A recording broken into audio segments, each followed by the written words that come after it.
Let me begin with a statement that is a true statement, and I hope you all remember it.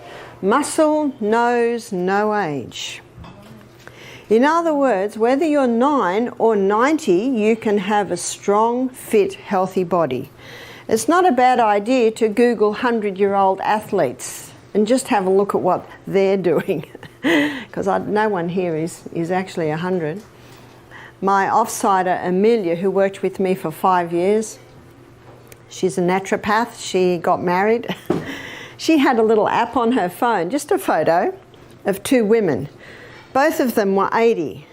One of them was overweight, hunched over with a walking stick, and the other one, she had like a sports bra crop top on and then jogging pants on, and you could count her abdominal muscles. She was, both of them were 80.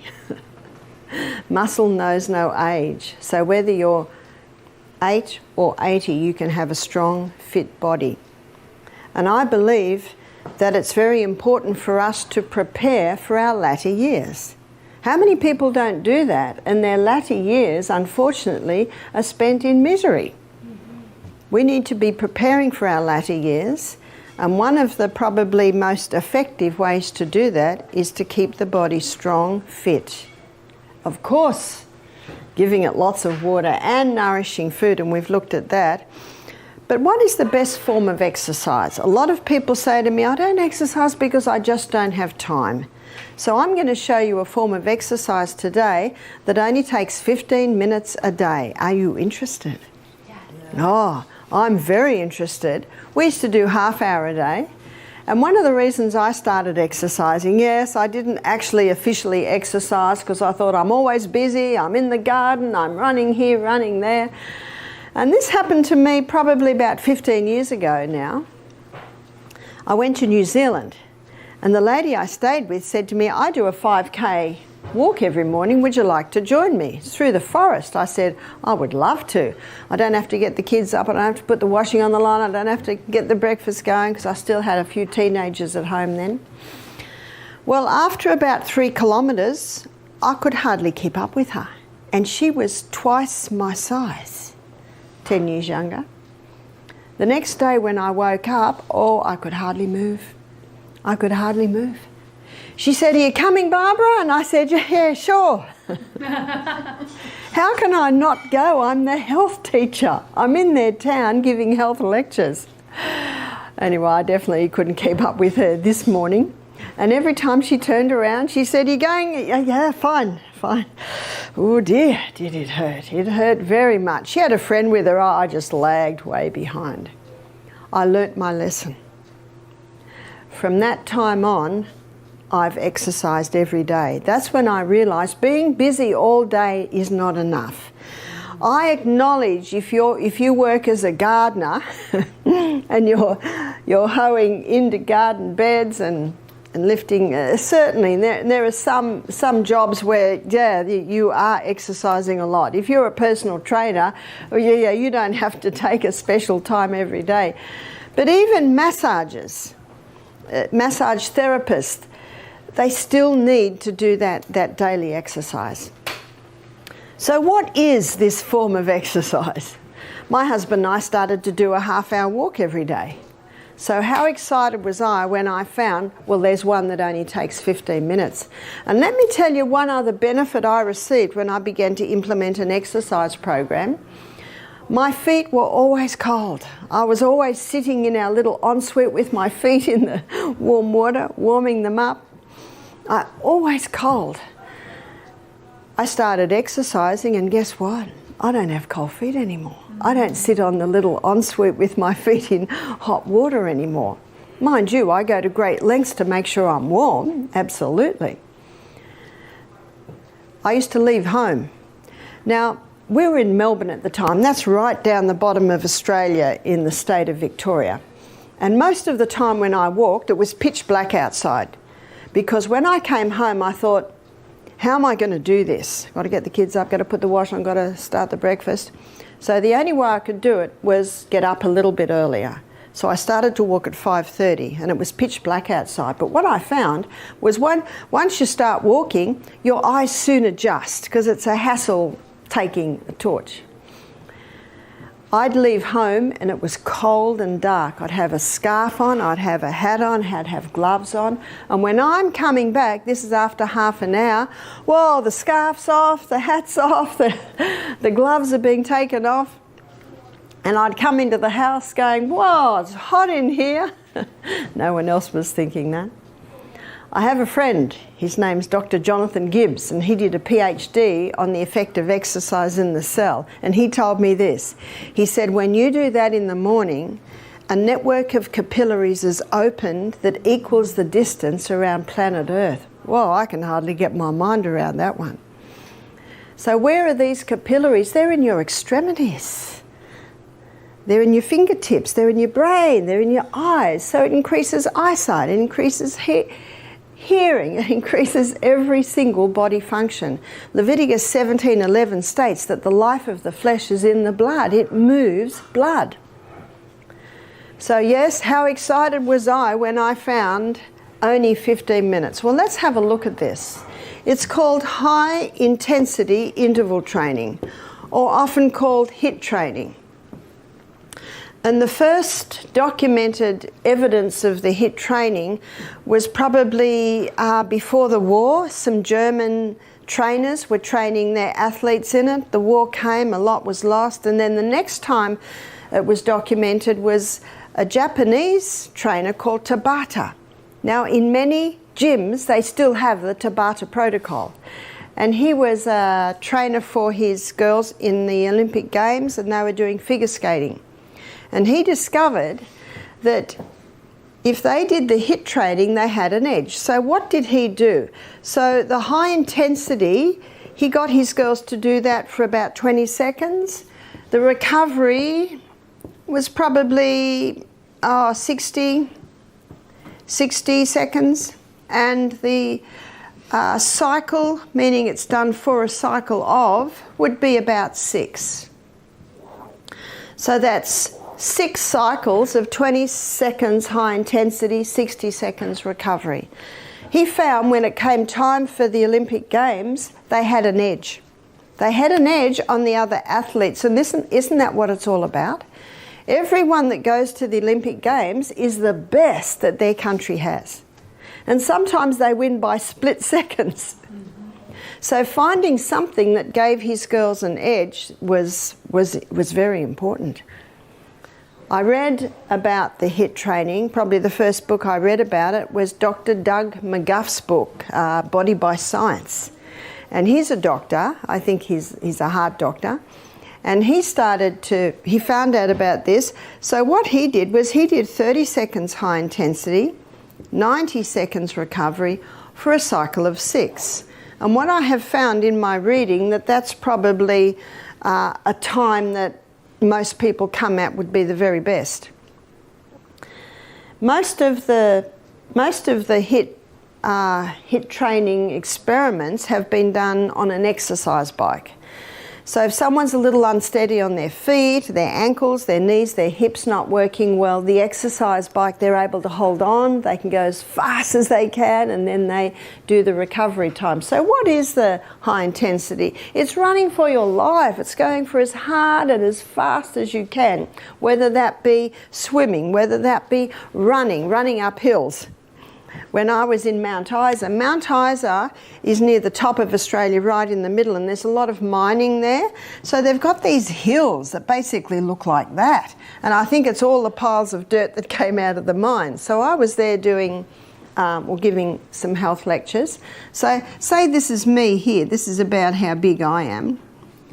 So I would walk up them, and by the time I got to there, I was experiencing high intensity. And that's not even running. That's just walking. That's almost climbing. It was that steep. And then I'd stop and I'd have my recovery time. So what's recovery time? Well, the research shows that the best recovery time is when you're moving a bit. So what I would do is I'd do my stretches. I can't do much because I'm all wired up. but I would do my stretches. And because all my exercise is being done on my legs, I might do the 10 down and the 10 up and the 10 back. So the best recovery time is when you're doing it slowly. So Michael and I, we run up the hills because we're in the mountains, so there are hills and dips, and we run up the hill and then we walk down the hill. And then by the time we've walked down the hill, it's easily 90 seconds, maybe a bit more. We know we're ready to go again because our breathing. Your breathing and your heart's settle down. When you think you can go for it again, then you're ready for your next high intensity.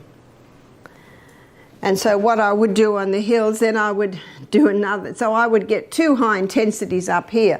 I'd walk along for a little while and then go down, and then I'd find another one. So when I'm presenting at Mount Isa, I say to the people, you don't even have to run here. All you have to do is walk up those hills. So it's whatever it takes to get your heart rate up and your breathing increased. When I started to do this, because reading the book, it's such an inspiration to read it. He says, when you start implementing this, we're not going to be able to hold you down because of what it's going to do for your body. So I couldn't wait to try it. Now, when I got to 22nd, I'm running up a hill. My body's actually saying to me, I think that'll do. I get to 25 seconds, my body says, this is getting ridiculous. I get to 30 seconds and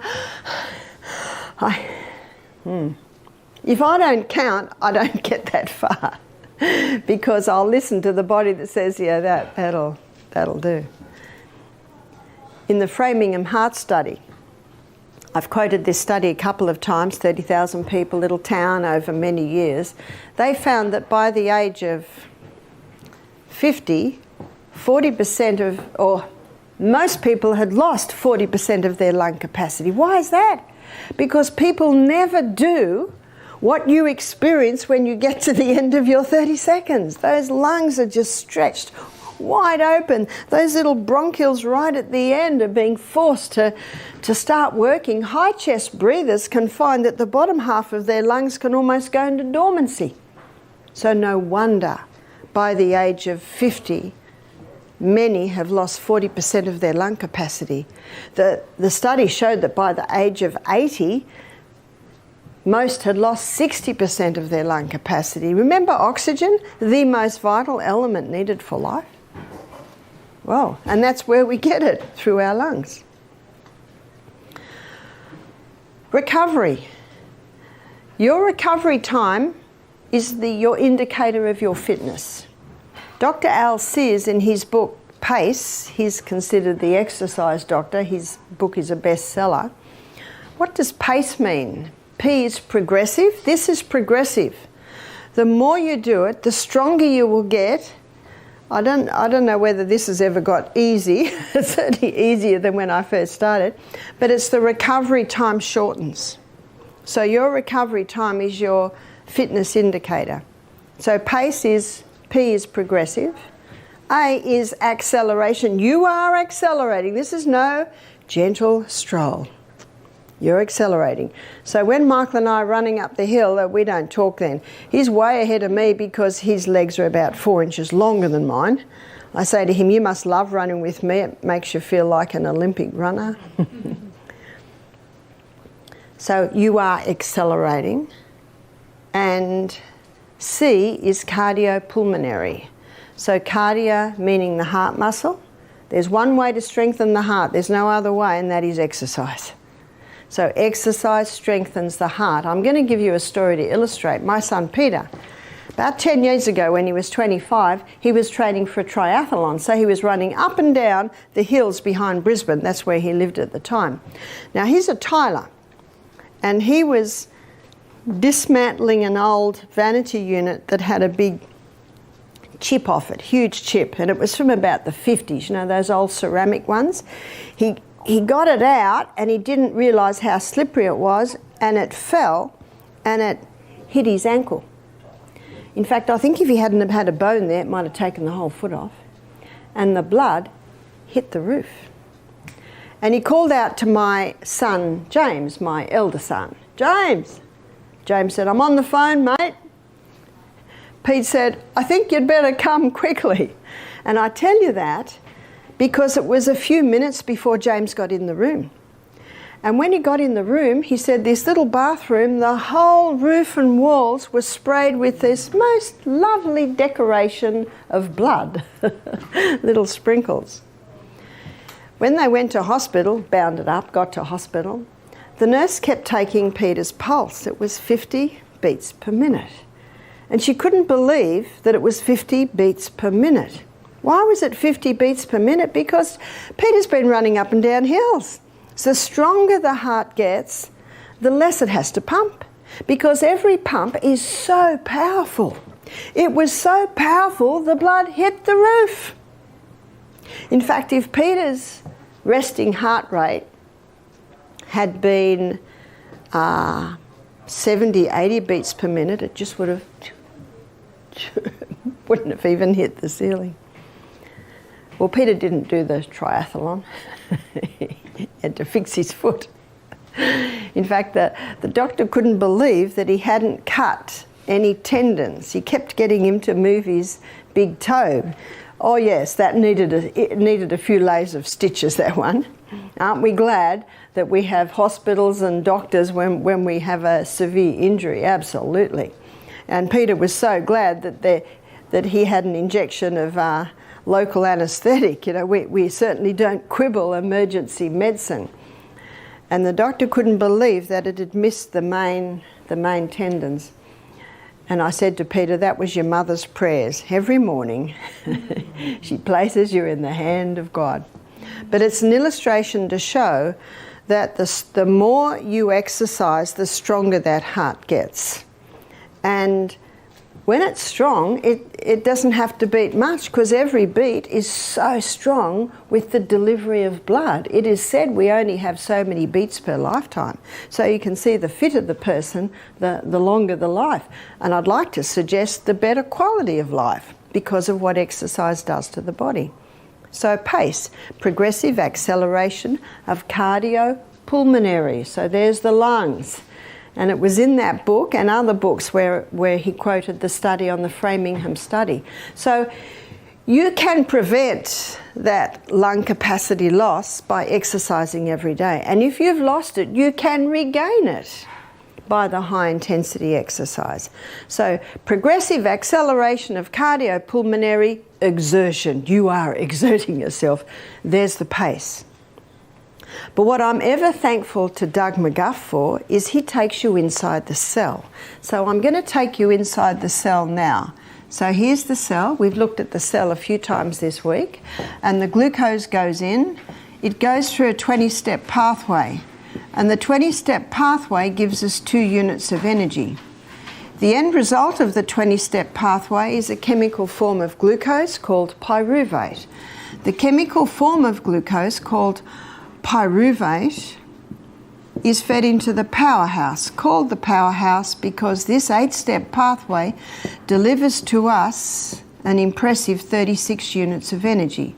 We looked at the fact that this is an anaerobic pathway. Anaerobic pathway is the 20-step pathway, meaning no oxygen. It produces energy by the process of fermentation, whereas the 8-step pathway is an aerobic pathway because it uses oxygen. We also had a look at the fact that when excess glucose is going in, it's stored like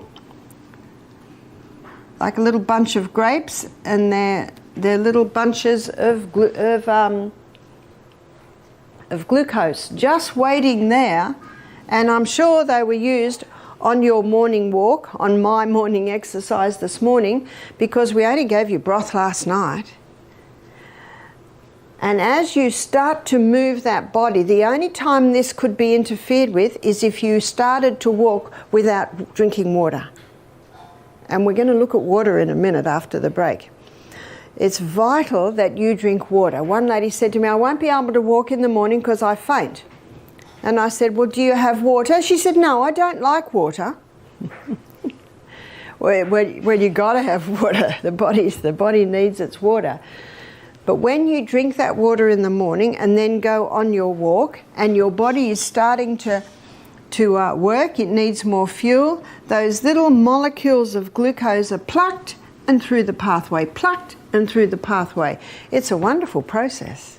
We also looked at the fact that on a very high carbohydrate diet, the excess glucose, when the glycogen stores are full, is stored as fat. So I want to show you how this high intensity exercise program, I want to show you how it affects the cell and how it can actually reverse that whole process that we looked at earlier. So I need to tell you a few things as I give the illustration. So what I didn't tell you the other day is that this 8-step pathway is very slow. The 20-step pathway is very fast. And as we're sitting, standing here at the moment, they're feeding into each other quite nicely. But when you start running for your life, cycling for your life, rebounding for your life, swimming as fast as you can, both pathways speed up. The 20-step speeds up, the 8-step speeds up, but there's a rate-setting enzyme in there that will always keep this one faster and this one slower. So what happens now is more pyruvate is being made than can be fed into the 8-step. And so the body stores that excess pyruvate as lactic acid. You've heard of lactic acid? We've all heard of lactic acid. Too much building up, that can hurt, can't it? We've felt that. So I think one of the most amazing things about this high intensity interval training is what happens when you're in recovery. And don't we love recovery? When you're in recovery time, getting your breath back, letting your body settle down a bit, the liver converts that lactic acid back to pyruvate and feeds it into the powerhouse, which means when you're in recovery time, your cells are burning just as much fuel as when you're running for your life. Isn't that good news? That's good news, but there's other good news too, and that is it's mopping up your lactic acid. So it doesn't have an opportunity to build up in your tissues. Yesterday we had a look at how disease thrives in an acid environment. So this form of exercise is the best form of exercise for many reasons. And one of the reasons it gives the athletes an edge, one of the reasons it's going to give you an edge on your day, physically, spiritually, emotionally, mentally, one of the reasons it does that is because not so much, well, definitely what's happening in high intensity, but what's also happening in recovery time. I'm very thankful to Doug McGuff and the scientists that went inside the cell to find out, where's our why? To find out why it is such a powerful form of exercise. Not only is it a powerful form of exercise, but it doesn't take long. You do the maths on that. I'm going to be generous here. What's this? This is no more than 15 minutes in a day. We have 24 hours in a day. So no one's got any excuse.